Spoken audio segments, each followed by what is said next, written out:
আমার এখন সবচেয়ে ভয় হচ্ছে গিয়ে বেঁচে থাকা। ব্যারিস্টার সৈয়দ সাইদুল হক সুমনের উপর হামলা ও গাড়ি ভাঙচুরের অভিযোগ উঠেছে। আরুয়াকান্দি এলাকায় পৌঁছালে তাদের উপর দেশীয় অস্ত্র নিয়ে হামলা চালায় দুর্বৃত্তরা।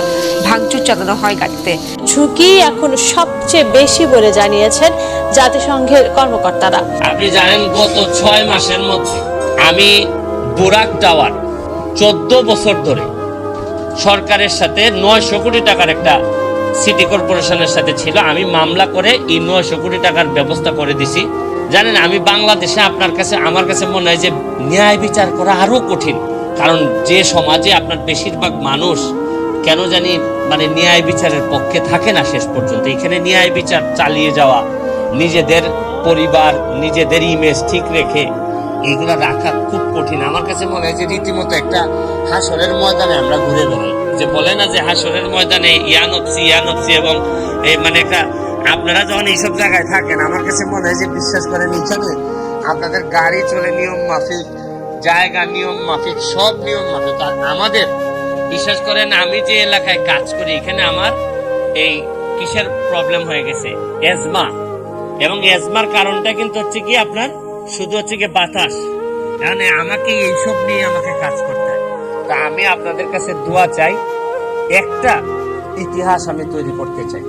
আমি যদি আর 5 বছর বাঁচি, আমি খুবই আশাবাদী 5 বছর যদি আমি বাঁচি, আপনারা দেখবেন যে বাংলাদেশকে যে জায়গায় আপনারা দেখতে চান অন্তত জবাবদিহির জায়গায়। আমি যেহেতু কষ্ট করে আমি আমার মাননীয় প্রধানমন্ত্রী যিনি আমার নেতা তাকে যেহেতু এটা বলতে পারছি যে নেত্রী আমরা তো আপনার সামনে থাকি, আপনি আমাদেরকে তো দেখবেনই, কিন্তু আপনার পিছনে যারা আছে তাদেরকেও একটু দেখবেন। এটা যেহেতু বলার সাহস আমি পাইছি, আর আমি বিশ্বাস করি যে কোনো না কোনো ভাবে আমাদের শরীরে হয়তো সিলেটের 360 জন আউলিয়ার কারো না কারো রক্তের উত্তরাধিকার আমরা বহন হয়তো করতেও পারি। যদি করি আমি চেষ্টা করব আপনাদের মনের মতো করে এলাকাটাকে সাজানোর জন্য, এবং একটা পাইলট প্রজেক্ট হিসাবে আমার এলাকাটা আপনাদের কাছে উপহার দিতে চাই। আপনারা জানেন যে গত সপ্তাহে আমি আমেরিকা আসার পর একটা রায় হয়েছে, 300 কোটি টাকার একটা বাড়ি আমি রাষ্ট্রের পাওয়ার জন্য হাইকোর্ট থেকে আমরা একটা অর্ডার পাইছি, যদিও এটা এখন সুপ্রিম কোর্টে স্ট্যাটাস কো হয়ে আছে। আমি চেষ্টা করে যাচ্ছি, ধরেন এক জীবনে রাষ্ট্রকে তো খুব বেশি দেয়া যায় না, তাও আমি অত্যন্ত মনে করি যে কৃতজ্ঞ বা প্রিভিলেজ যে আমি অন্তত চেষ্টা করে যাচ্ছি। আমেরিকান কমিউনিটি কাউন্সিল আমাদের সাথে থাকবেন, আমরাও আপনাদের সাথে থাকবো। হয়তো আপনাদের মতো করে আমি হয়তো আপনাদের মতো করে আপনাদেরকে সম্মান আমরা বাংলাদেশের মানুষ কখনোই দিতে পারি না। দর্শক বলতেও খুব খারাপ লাগছে, এ কেমন দেশে বসবাস করছি। আজ ব্যারিস্টার সুমন ভাইকে মারার জন্য কিছু লোক উঠে পড়ে লেগেছে। সত্য প্রচার করতে গিয়ে আজ ব্যারিস্টার সুমন ভাই নিজের মৃত্যুর আশঙ্কা করছেন, কারণ আপনারা জানেন দর্শক, দুর্নীতিগ্রস্ত এই দেশের সত্য কথা বললে তার মৃত্যু থাকে, যার বড় প্রমাণ বঙ্গবন্ধু শেখ মুজিবুর রহমান।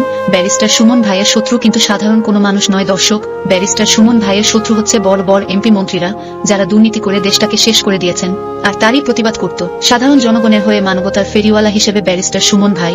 আর প্রতিবাদ করতে গিয়ে আজ তাকে মৃত্যুর সাথে লড়াই করে বেঁচে থাকতে হচ্ছে, তাকে মেরে ফেলার নানান ধরনের চক্রান্ত করা হচ্ছে। দর্শক আপনারা সবাই ব্যারিস্টার সুমন ভাইয়ের জন্য দোয়া করবেন, কারণ তিনি বেঁচে থাকলে দেশটা অনেক দূর এগিয়ে যাবে। আর এই ভিডিওটাকে বেশি বেশি শেয়ার করে সকলকে দেখার সুযোগ করে দিবেন। ভালো থাকবেন, সুস্থ থাকবেন, দেখা হবে পরবর্তী কোনো ভিডিওতে।